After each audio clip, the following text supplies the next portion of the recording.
Hello, everybody, and welcome to the latest episode of Let's Talk Astrology. Today, I'm delighted to be joined by our esteemed faculty member, Gloria Chiliano. So, thank you so much for joining us today. And how are you doing?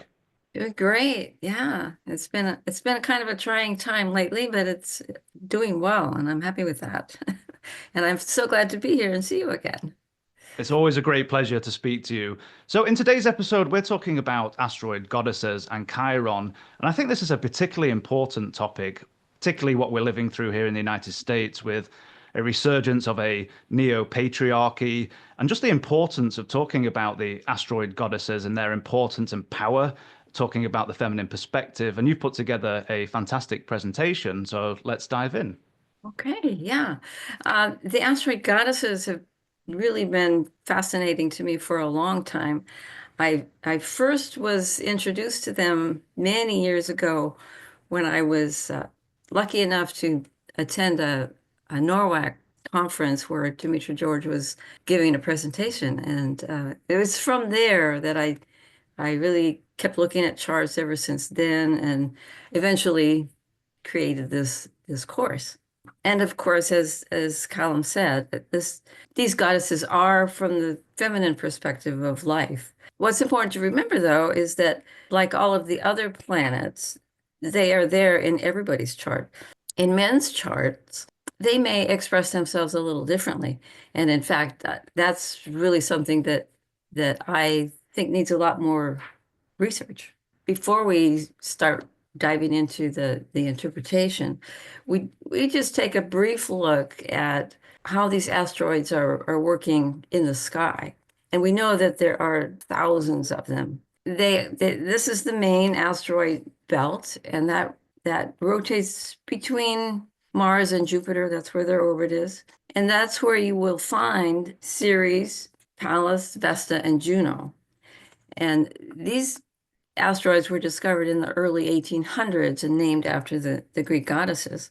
Their orbits are around 4.5 years each, so they're very similar. Chiron is different. It wasn't discovered until 1977, and its orbit was really elliptical, so it was different. Its orbit goes between Saturn and Uranus, which is kind of a long switch, and it takes about 50 years to complete an orbit. So it's very different than the first four. So we will look at these five asteroids. Start with Ceres, which was the goddess of the harvest. We'll move on to Pallas, and she was the warrior goddess. Then we look at Vesta, and she was the goddess of the hearth, looking at serving and keeping the home fires going. And then Juno is the last of the four goddesses. She was the goddess of marriage, and there's a whole lot to talk about that. We look at Chiron and how each of these goddesses relate to what he's about. To give you an idea what that's like, this is the chart of Catherine the Great, and I do use Placidus houses. Catherine the Great ruled Russia for 34 years, quite a long time, starting in 1762 until her death. She's known for modernizing Russia in the process and making it a more competitive place to live, I guess. She was the Princess of Prussia, which at the time was part of Germany. She was only 16 years old when she was married to the future Tsar of Russia, Peter III. The marriage was a political alliance, of course, which was the custom at the time. And when we look at her chart, there's some very interesting things to see about that. She had several connections to all four of the asteroid goddesses. At the chart in the top, you can see Pallas and Juno. This is a small house in Placidus, but because these two goddesses were there, it makes it an extremely powerful house. Pallas represents the practical and strategic approach to warfare, and she has an eye towards things need to be just. Its retrograde position here shows that she really needs to think about what that means. Combined with Juno, the goddess of marriage, which is also retrograde, her expectation of marriage was probably not what she got. That conjunction squares Pluto, which is in this huge seventh house of partnership and marriage. So it's pretty clear to me that she was going to be the dominant person in any relationship. Juno Pallas is also sextile Saturn in the first house, which is also, of course, very large. And we can see from that she had no problem being authoritative if she wanted to be. And it's that toughness is also shown by the trine to her Mars Sun conjunction. And Vesta is also part of that, although it makes the whole conjunction fairly wide. They are in the sign of Taurus, which is a tough, fixed sign, hard to hard to move. She was unhappy in her marriage, and she considered her husband to be totally ineffective. She, of course, was a strong, shrewd woman who came into power when she had him arrested. 8 days later, he died under mysterious circumstances. Vesta being there does kind of soften this conjunction of Mars and the Sun. Mars and the Sun is pretty strong and dynamic, but Vesta adds a little bit of sense of serving and taking care of the home. It's located here in the second house, so financial things were of prime importance to her. Also important to her, though, was the love of art and the love of books and learning. We can attribute that to Taurus in some way. That same conjunction is also quincunx Ceres. Ceres is also retrograde. Everything seems to be retrograde in her chart for some reason. Ceres is in the ninth house, where we find travel and religious outlooks, that sort of thing. That comes into a difficult situation against her Sun Mars Vesta conjunction. So it's not easy for her to deal with things like having the freedom to travel. At the time, Catherine owned 500,000 serfs. They worked the land and they brought in the harvest and did typically things that slaves at other times would do. The only difference is they had the right to buy their freedom if they could somehow get the money, but they had very few rights.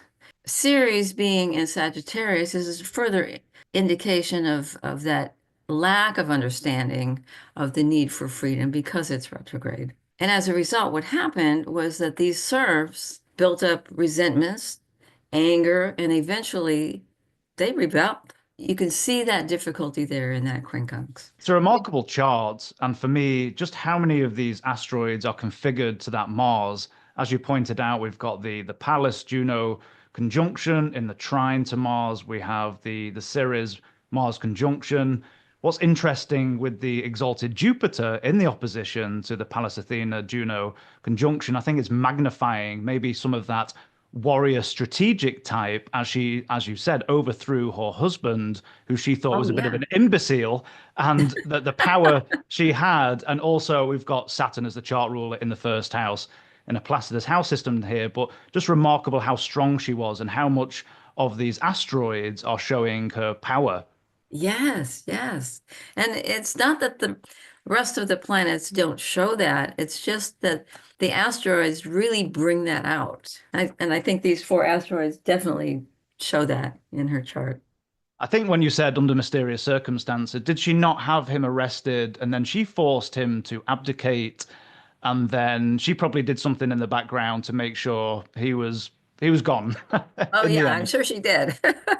I mean, her chart, it's not beyond the possibility. Chiron is a totally different story, though. Most people probably know Chiron as the wounded healer, but also he was the teacher of the gods. He taught everything from medicine and how it's used in healing, military tactics, how the universe worked, music, art, everything you could imagine. So it's impossible to find one chart for somebody who has all of those abilities. So what I did here is I just picked some famous experts over the years and just to take a brief look at the sign that their Chiron is in. if you look at Jonas Salk, this last person here, he's the one who created the polio vaccine. His Chiron is in Pisces. And so here what you have is you have that compassion and empathy of Pisces, and you also have the blending of that with understanding of chemicals. So it seems to me that that does fit him pretty well. Einstein, on the other hand, if you look at Einstein, he has Taurus in the fifth house, of course, but it's also in Capricorn, which is, I'm sorry, it's in Taurus. And initially I looked at that and I thought, no, that doesn't seem right at all. But then I got to thinking about it, and it does make sense if you think that what he did was to study the physical components of the universe and try to understand how that related to them creating energy. So there's both of those things tie very well to Taurus. So Chiron, in addition to showing where there might be some kind of karmic wound that has to be healed, also shows where our genius might be hiding out. Another thing that we kind of look at in each week is just the how the asteroids relate to the two people involved in at least some of the examples. This is a particularly interesting one. Jimmy Carter was the 39th president of the United States, and his wife Rosalind, of course. In these kinds of synastry charts, the thing is that the trines and the sextiles are going to be showing harmony and love and that sort of thing, but especially if the sun or the moon are involved. So in her case, we have the sun Neptune conjunct in her chart, trining his Chiron. So that's again, it's still showing the same thing of not only the love but also the possible healing. Chiron and the moon are falling in her seventh house of partnership, marriage. Again, love involved. Quite a powerful signature. You've got her exalted moon conjunct his Ceres in the seventh house, so that relationship component. And I like how you bring up the sun in the trine to his Chiron, because what I do believe in their relationship, she would point things out to him that maybe he didn't want to hear, particularly when the political landscape was quite rough with inflation and the hostage crisis. But she would be there on Air Force One telling him the truth of what he needed to hit, of what he needed to hear. Yeah, yeah. And also just uh being there to help him through whatever difficult times he might be having. Yeah, I mean, it just, there's so much. Her series then is Sextile, his son. So it's like the same connection for each other. And then Pallas and Vesta are conjunct his moon. So there's just over and over this emphasis on caring about each other. And I don't think you find so many times when there's this much. Maybe, I don't know. I've looked at several charts and I haven't seen this many, but I think it's just amazing that there are so many between these two. And of course, there are squares and quincunxes, which I didn't mark all of them because there's, you know, you run out of room.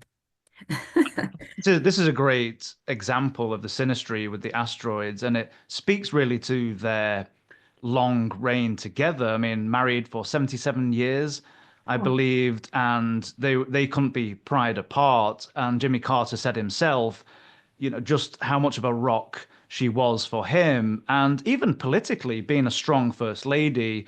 Now, I believe historically she was the one to influence Jimmy Carter to bring Israel and Egypt to the negotiating table at Camp David. It was her idea. So a lot of the work in the background and showing her power and presence. Of course, her son is very dignified. She's got a dignified moon. She's got quite a strong chart. And just her role Oh yeah. in the political sphere and her influence over the president of that time. Yeah, and you can see actually some of the difficulty in the communication there by the Mars, Mercury, sorry, squaring series. It's it's not all peaches and cream. You have to learn how to communicate with each other. So you can see just looking at this, I mean, there is so much interesting that when you look at two people's charts, if they have these kinds of connections, they're just going to be maybe meant for each other. I don't know. These two certainly were. So throughout the course, we'll be looking at several chart examples, and we'll be looking at the challenges that they bring, and some of them are pretty strong, but also the beauty and healing that they're capable of. And then when you add the transits and the progressions to the charts, you can really see the depth and the context of what these events in their lives are really about. And that's why I put this chart together to hopefully help other people understand that. It's a wonderful example. Now, for you for yourself, do you have a particular asteroid that you're most fond of in your own chart, or one you resonate with more than others? Well, I think Chiron has been pretty significant in my life. I watched him a lot during the bad times and also the good times. So it's just helped me a lot to understand and give more meaning to what some of these events are for, why they're happening to me. For example, right now I've had a problem with my knee for the last year and recently had knee surgery, and I'm still in the healing process for that. And when I looked at Chiron, oh my goodness, Chiron was opposite my sun for this entire time. 5 hits. And this final time of the recovery period was the last one. And he's moving on. He's just beyond my sun right now. And I just thought, oh my gosh, this is really real. So yeah, somebody might relate more to one or the other of the asteroids. Somebody who has maybe a lot of things going on with marriage in their life might have uh, a more connection with Juno. Uh, lots of different possibilities there. Thank you for sharing. So yeah, that's my story about the asteroids. Wonderful. So let's speak about the course. It's coming up. Can you give us the date and the time? And for everybody watching, I'll put a link in the description and the comment boxes. Right now, as far as I know, it's scheduled to begin on April 17th at 5 o'clock p.m. Pacific time. Wonderful. Well, Gloria, it's always a pleasure speaking to you, and thank you so much for showing these chart examples and just how powerful and important these asteroid goddesses are, and Yeah. Chiron, and how much information you can pull out of charts, Oh, yeah. both individually and both in synastry as well. Yeah. And actually, Carol Tebbs is going to be joining me for this series. So uh, those of you That- who love and adore her along with me will be there. That's a powerful duo with you and Carol. Well, thank you for having me, Colin. Wonderful. Thank you so much, and thank you all for watching, and we'll see you again in the next episode. Goodbye, everyone. Bye-bye. Bye bye.